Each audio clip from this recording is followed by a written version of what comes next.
So just like last time, we can say that the function of theta is going to equal the cosine of theta, which pretty much is basically the same way of saying one or the other, which is basically the same thing.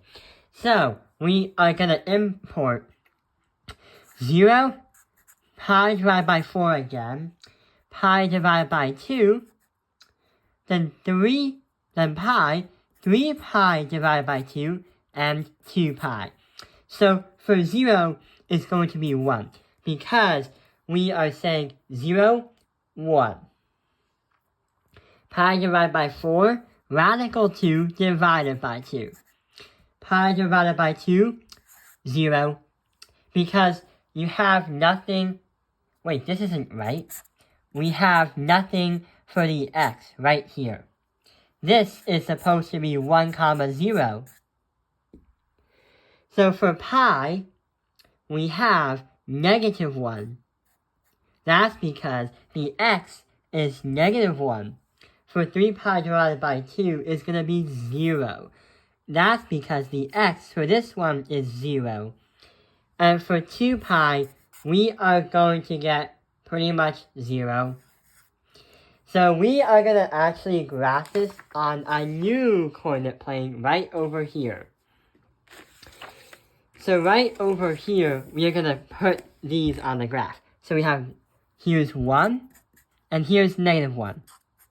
So we have 0, 1, we have pi divided by 4, then radical 2 divided by 2. That is going to be around right here. Then we have 0 for right here. Pi is negative 1. Then 3 pi divided by 2 is 0 again. And then 2 pi, 0. Wait, 2 pi is not 0. 2 pi is actually 1. There's another point that we've went through in pre-calculus. And the point is actually 7 pi divided by 6 again. And we get radical 3 divided by 2. And what we did is we placed it right around here. So on the graph, it goes from here, it goes down, then it goes right back up again. So that is going to be part of it, but on the other side, we can say that it's going to be the exact opposites. Right here for negative 1, 0, and 1. So it's going to go back down here, back up, and again. I'm literally drawing the graph with just one finger or one hand. So we have a wave that looks different. What is this one called? Yeah, this is called the cosine wave. So say hi and wave hi to the cosine wave. The amplitude is still going to be 1, and the period is going to be 2 pi, because it goes from here, then back down, then back to here. It doesn't have to start at 0, it can start at any point as long as you arrive at the same point on the x-axis where you started. So, we have two graphs. We have the cosine one, the cosine wave, and the sine wave. These two actually look a little bit different. They look like they're inverses of each other in a way. But they actually don't, because here is pi right over here, and here's negative 1. But for the sine right here, pi is here, and it's 0. They're a little bit different. It does seem a little bit more complicated than the unit circle that we're used to right over here.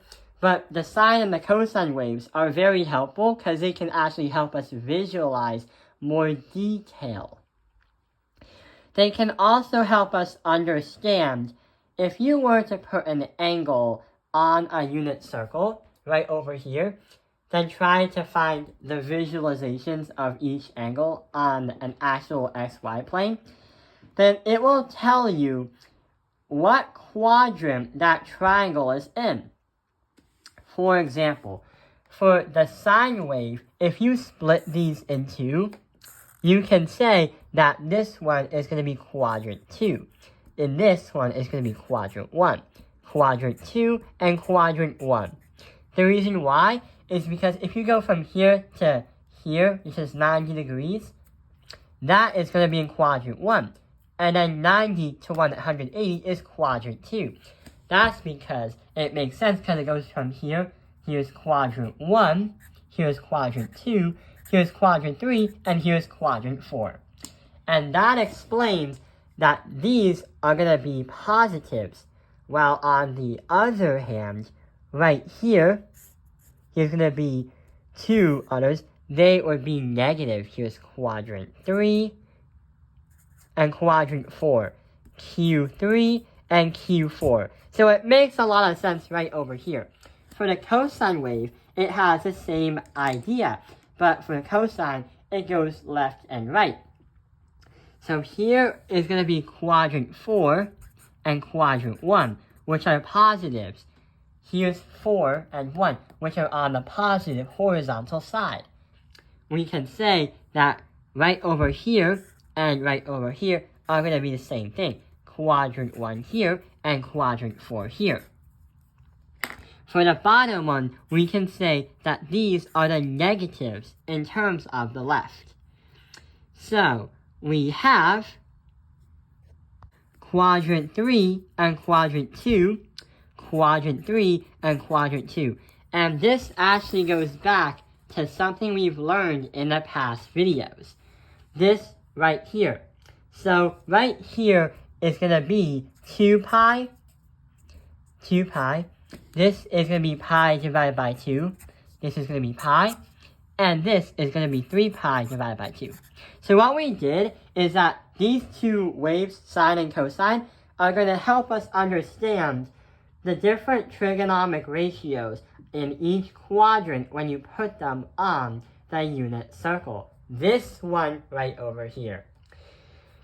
So, what are your thoughts about this? Do you like the unit circle better? Or do you like a more detailed picture of the sine waves and the cosine waves of helping you find out what goes where and why? Thank you. I hope this video has helped you understand the sine waves and the cosine waves. Thank you for watching Taoping Airlines Math Industry. Like and subscribe.